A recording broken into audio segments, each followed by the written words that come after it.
Allora, questa canzone fu fatta per la paranza mondiale, era da poco nata la mondiale, perché dovete sapere che la mondiale nasce dalla vecchia paranza nazionale, di cui il capo paranza era Giovanni Guida, ovvero Giannino Manata, a cui vanno i nostri saluti. Facciamo un applauso.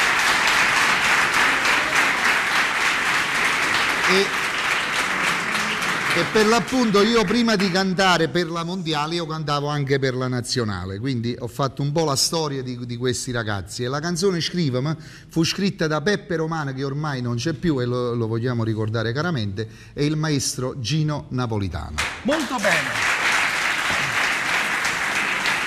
Il nostro Wikipedia dei Gigli, il nostro amico Tino Simonetti. Allora, Big Tino, e allora è il tuo momento, Marilena, Scrivami.